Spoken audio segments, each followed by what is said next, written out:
Amigos e amigas, nosso primeiro vídeo da formação da política brasileira, nós falamos sobre a origem do autoritarismo e do conservadorismo no Brasil.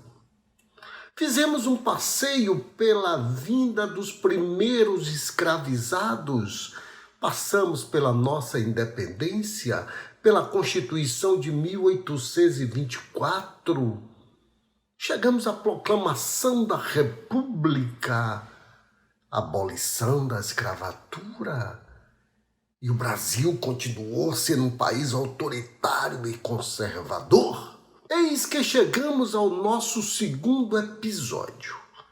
E o nosso segundo episódio, nós vamos desenhar um novo Brasil. Eu costumo dizer que é o início da entrada do povo na política brasileira. Porque até então, a política brasileira era decidida nas casas dos governantes, no sistema de governo que a gente chamou de patrimonialista. Hoje nós vamos entrar no segundo episódio e vamos pegar o Brasil da Primeira Guerra Mundial de 14, passando por 1920, 1902, 1929, passando pela Revolução Tenentista, passando pelo governo Vargas, até chegar aos nossos dias.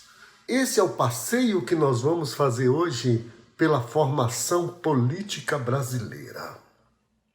1914 até 1918, o mundo passou pela Primeira Guerra Mundial. Uma luta sangrenta, onde o epicentro da guerra foi na Europa. Mas os respingos da Europa chegaram às Américas. A crise europeia chegou às Américas. Vamos lá. A crise chega na Europa, ou vem da Europa e chega ao Brasil.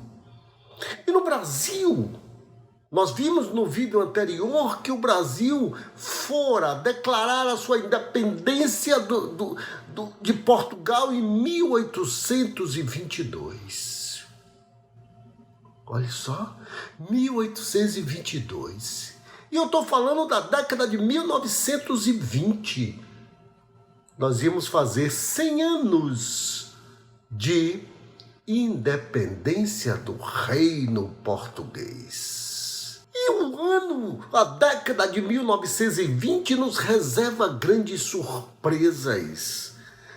Nos reserva, por exemplo, no Brasil, a Semana de Arte Moderna. A inquietação no meio cultural era muito grande pelo Brasil que estava se desenhando. Nós precisávamos fazer uma identidade brasileira baseada nos povos formadores. Alguns intelectuais, sobretudo de São Paulo, se reúnem e fazem a Semana de Arte Moderna. Surgem grandes nomes da arte moderna. Os irmãos Andrade, Oswald de Andrade, e mais adiante surge Anita Malfatti.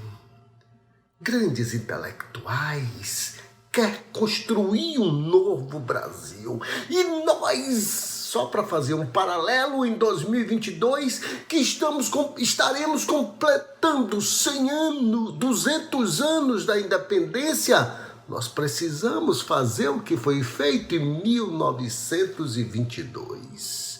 Uma nova Semana de Arte Moderna, um novo manifesto antropofágico. Isso mexeu com a sociedade brasileira. No epicentro da guerra, acontece uma coisa formidável na Rússia. A Revolução Comunista na Rússia em 1917. Olhe quantas coisas efervescentes acontecendo no mundo. A Semana de Arte Moderna é o grande epicentro. Eu quero um novo Brasil. Eu quero um Brasil da minha história. Eu quero o Brasil do Mandacaru. Eu quero o Brasil da nossa identidade. E isso foi feito formidavelmente pela Semana de Arte Moderna. Eis que continua a marcha da história, porque a história não passa, não para você saltar. A história continua. Como diz Milton Nascimento, a história continua. A história é um carro alegre, cheia de um povo contente que atropela indiferente todo aquele que a negue. 1922 e 2022. Nós precisamos de outro manifesto antropofágico. A crise na década de 20 era violenta porque nós herdamos a crise da Primeira Guerra Mundial. E a crise estoura no Brasil na economia. Com a crise do café, lavouras imensas de café eram ateadas fogo para ver se dava preço, porque o capitalismo é perverso. O capitalismo prefere queimar para o preço subir do que ofertar àqueles que mais precisam. E assim foi feito na década de 1920 no Brasil. Explode mais ainda em 1929, com o rompimento, com o craque da Bolsa de Valores de Nova York. Empresas quebravam da noite para o dia. E não foi diferente no Brasil. As oligarquias estavam empolvorosas, as oligarquias estavam loucas. O café sem preço, a crise violenta do café. Eis que em 1932, o Brasil aumenta a temperatura política. Revolução tenentista, Revolução Constitucionalista de São Paulo. Olha quanta coisa, olha que efervescência. E 100 anos depois, nós vamos viver isso em 2022. Nós precisamos resgatar a nossa história. Nós precisamos resgatar os nossos marcos civilizatórios que está sendo destruído. 1932, com a Revolução Tenentista, Getúlio Dornelles Vargas assume a presidência da República. E o Brasil precisava dar saltos. O Brasil precisava fazer melhorias. A agricultura estava ladeira abaixo com a crise do café. A Revolução Industrial já tinha acontecido na Europa, mas nós ainda continuávamos com uma economia agrária, com os coronéis mandando na política.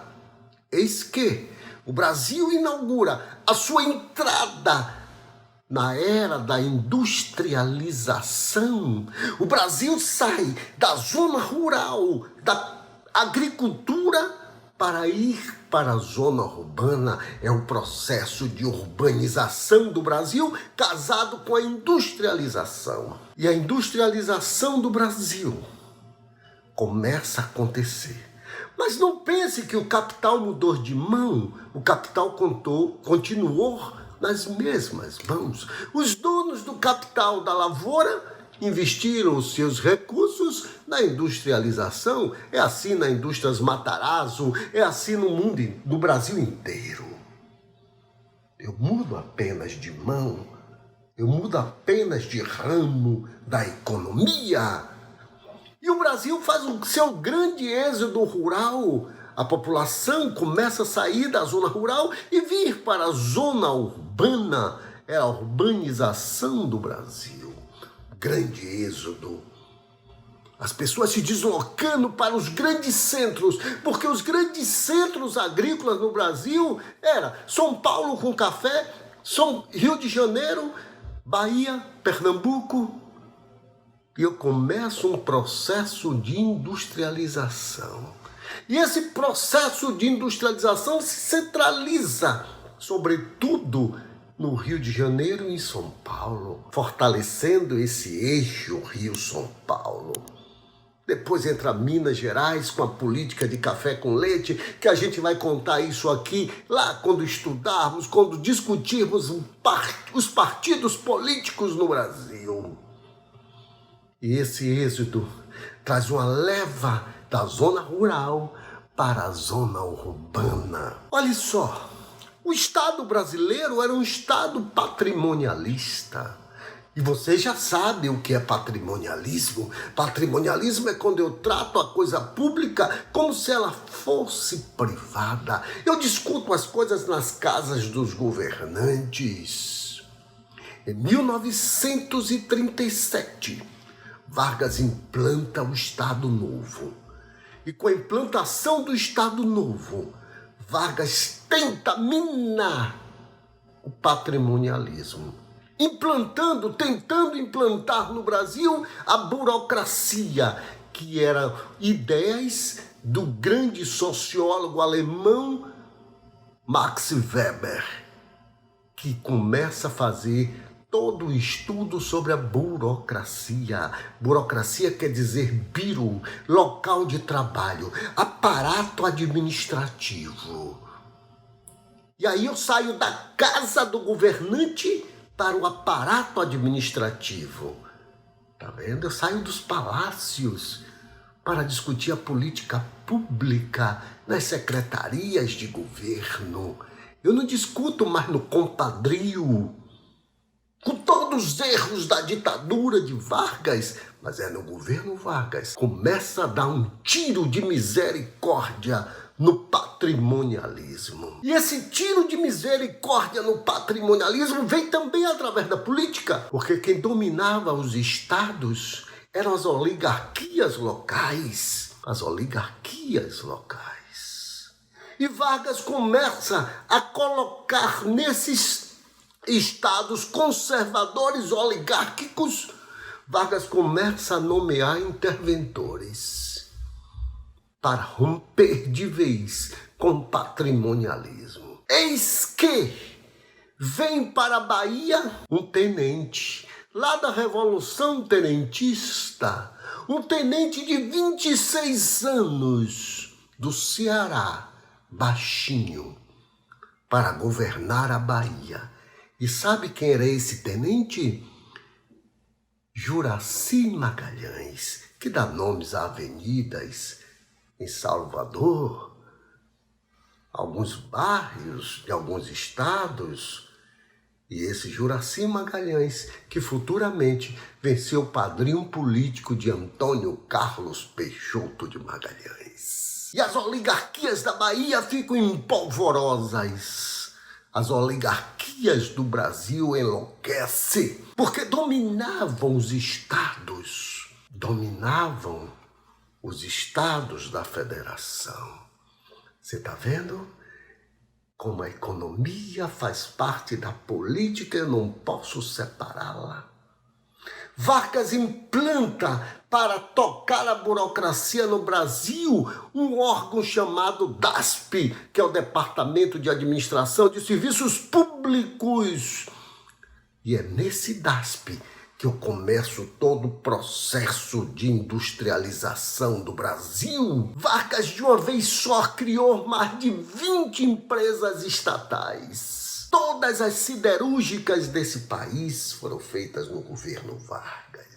Aqui na Bahia tinha uma usina estatal, a usina siderúrgica estatal, que era a Usiba, Usina Siderúrgica da Bahia, que hoje você passa na BR-324 na Bahia e está lá. Hoje pertence ao grupo Gerdau. Rio de Janeiro, Minas Gerais, né? Região de Timóteo, em Minas, você tinha a Cosipa, você tinha várias empresas, porque a química da indústria era a química do aço. Os carros tinham que ter aço. E Vargas constrói esse Brasil estatizante. Seria a influência da Revolução Russa de 1917? Porque o que preconiza o socialismo é que todos os fatores de produção estivessem na mão do Estado ou pertencesse ao trabalhador. Eis que Vargas começa a construir empresas estatais. E esse mesmo Vargas que promove a entrada do povo na política, e eu vou dizer já a vocês como é que Vargas promove. Por quê?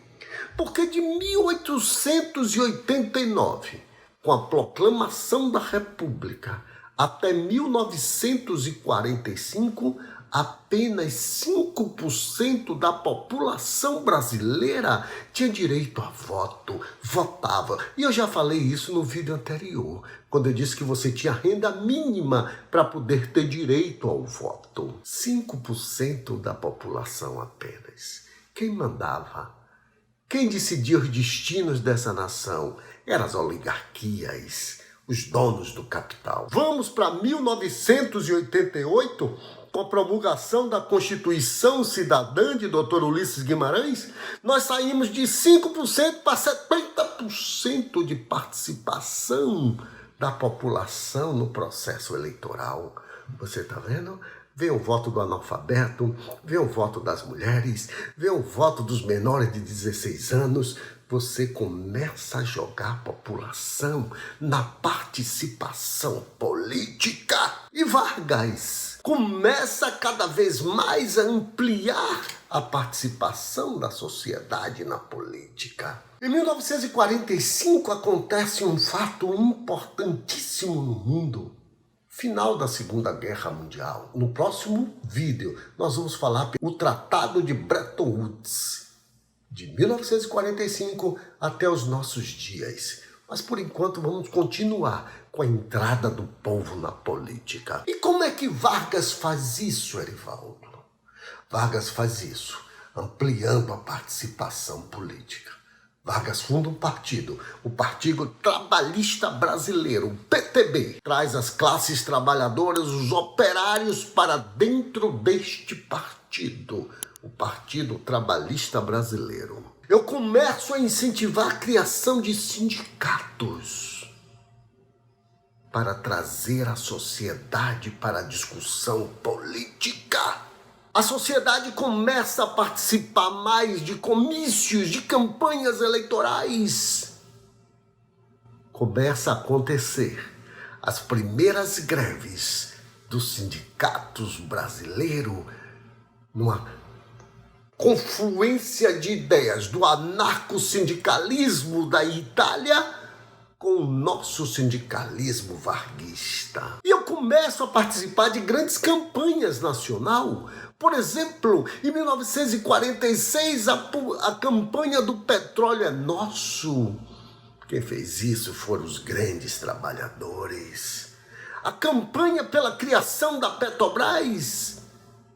A campanha pela defesa de bancos estatais como o Banco do Brasil. Está vendo como é que aumenta a participação da população na discussão política, nos entraves, nas discussões, na participação no Congresso? Nós vamos fazer um vídeo especial só sobre partidos políticos e nós vamos mostrar a vocês como esses partidos políticos se formam a partir de 1945 até os nossos dias.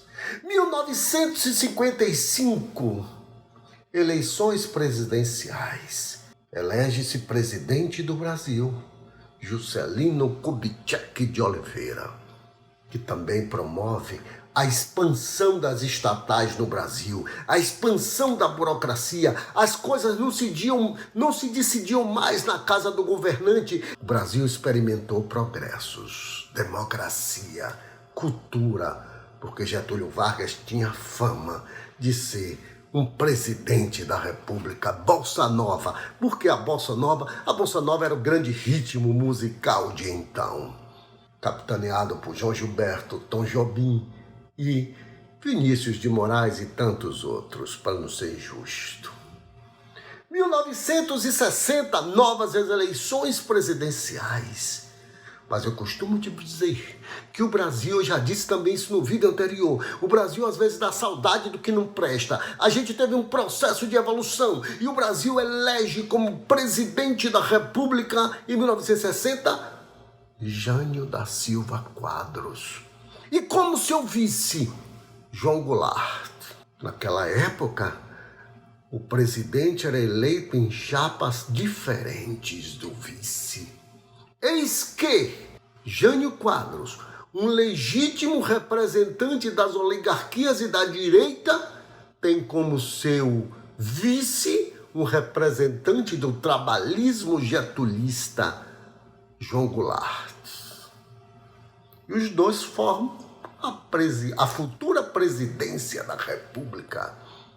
Jânio, no seu afã de governar, ele começa a contrariar grandes interesses, condecora Che Guevara com a medalha do Cruzeiro do Sul, né? Começa a fazer acenos contra os americanos. Eis que o seu governo só dura 8 meses. Renuncia e o nosso vice-presidente estava em viagem oficial à China comunista. E nessa viagem oficial, em seu retorno, o governo golpista brasileiro resolve implantar no Brasil um parlamentarismo, não dando poder a João Goulart. Nomeia como primeiro-ministro Tancredo de Almeida Neves. Mas eis que o parlamentarismo também não deu certo por essas terras de Pindorama. Volta ao presidencialismo e Jango assume com toda a força o seu governo. Jango começa a fazer as mudanças de base. Apoiar a reforma agrária, apoiado pelas ligas camponesas de Francisco Julião lá em Pernambuco, começa a fazer grandes mudanças, as reformas da educação, e o comício no dia 29 de março de 1964, ele apresenta as reformas de base do governo brasileiro. 29 de março de 1964. Eis que, no dia 31 de março de 1964, o Palácio do Planalto é tomado por um golpe militar, implantando uma ditadura militar em uma noite que durou 25 anos. Os partidos políticos foram todos colocados na ilegalidade. Passaram a existir apenas 2 partidos, o MDB e a Arena. Mas a gente vai contar isso em outro momento. Os sindicatos todos colocados na ilegalidade. Todos. Que elegia o presidente dos sindicatos era a Delegacia Regional do Trabalho, os famosos pelegos, que faziam às vezes de sindicalista, mas vendia a força de trabalho aos proprietários do capital. Foi assim que o Brasil enfrentou a ditadura militar. E só existia uma instituição livre, que eram os estudantes. E a UNE tem um papel central de formar grandes lideranças nesse período de ditadura, de José Serra até o próprio Marco Maciel, Vladimir Palmeiras, grandes jovens formados nas fileiras da União Nacional dos Estudantes, porque era a única instituição que tinha voz, porque os outros foram colocados todos na ilegalidade. Exílios. Quis o Brasil que viesse a redemocratização. E nós promovemos a redemocratização. A ditadura começa a fazer água. Os ratos que passeavam nos porões da ditadura começam a pular ao mar. E a ditadura começa a fazer água. A ditadura começa a perder força. Em 1983, um deputado do Mato Grosso, chamado Dante de Oliveira, apresenta uma emenda para promover eleições diretas. E nessas eleições diretas, começam os comícios pelas diretas já em todo o Brasil. Eram coisas lindas, apresentado pelo narrador esportivo, Osmar Santos. O hino nacional, tudo pela redemocratização, Tancredo Neves, Ulisses Guimarães, Lula, Leonel de Moura, Brizola, todos num palanque só, unidos pela direta já. E será um prenúncio de 2022 que nós queremos todos em um palanque para derrubar um aprendiz de ditador? Seria esse um prenúncio? Vamos ver. Mas as eleições diretas não são aprovadas no Congresso Nacional. 23 de abril de 1984, depois de um ano de comícios pelas diretas já em todas as capitais do Brasil, nós perdemos no Congresso Nacional. Por isso que o Congresso Nacional não é confiante. A gente tem que estar atento a esse Congresso. Não é de confiança.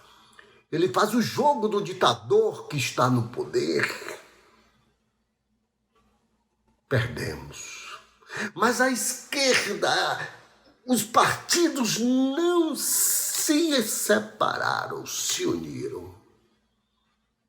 E doutor Ulisses Guimarães, que era o grande nome dos partidos de oposição,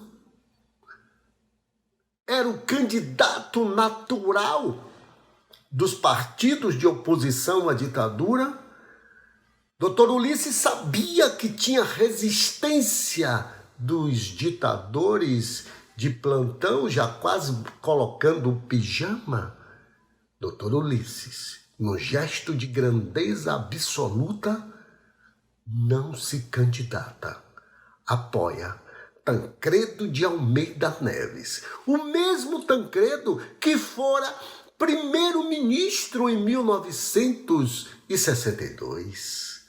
Tancredo era, talvez, da confiança dos ditadores de plantão, prestes a colocar as suas pijamas. E enfrenta e busca-se, olhe como tudo é feito da maior grandeza para redemocratizar o país. E eu conclamo a todos os partidos da atualidade a fazer o mesmo, para arrancar de Brasília, arrancar do Palácio, esse cidadão que lá está. Doutor Ulisses mostrou seu gesto de grandeza. E o vice? Quem seria o vice? O vice foi escolhido nas fileiras da antiga UDN, que era José Sarney, que era o todo-poderoso secretário-geral da presidência, ou da Arena. A Arena era o partido que apoiava a ditadura, mas ele rompe com a ditadura no final e vai ser o vice de Tancredo de Almeida Neves. Eis que os dois chegam ao Congresso Nacional.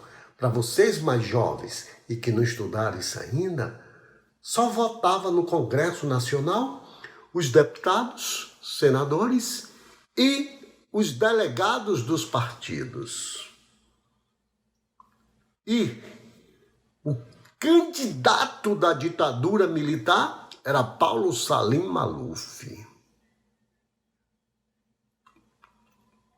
E os partidos de oposição venceram as eleições de forma indireta, por mais de 180 votos de frente. Tancredo Neves e José Sarney. Tancredo Neves, no dia 15 de janeiro de 1985, faz um comício, faz um discurso memorável no Congresso, onde ele conclama a todos os jovens a não instrumentalizar outro sentimento dentro deles que não seja o sentimento da democracia. Olha que coisa linda. Olha que coisa maravilhosa. E assim fora feito. Os dois ganham as eleições. Tancredo Neves morre no dia 21 de abril de 1985. E Sarney assume a nova república. E quando Sarney assume a nova república, ele lança um lema. Porque nós vamos ver aqui, na economia de 1945 até 1985, a gente viu que os ditadores diziam: espera o bolo crescer para dividir. Só que o bolo cresceu, solou e os pobres não viam um pedaço. E foi lançado o slogan da nova república. E a nova república era devolver o Estado brasileiro àqueles que precisavam do Estado brasileiro. E o slogan da nova república era tudo pelo social. Mas vocês querem saber o que aconteceu com a nova república? Eu lhe conto no próximo vídeo. No próximo vídeo, nós vamos estudar da nova república aos dias atuais. Vocês vão saber tudo o que se passou nesse período. Tudo o que se passou para a formação política brasileira. Então, no próximo vídeo, da nova república aos nossos dias. E depois vocês vão ter Bretton Woods e você tem os partidos políticos brasileiros. Como é que eles se formaram? Fique atento ao canal do professor Erivaldo. Vocês terão muitas novidades por aqui. Um grande abraço e fique com Deus.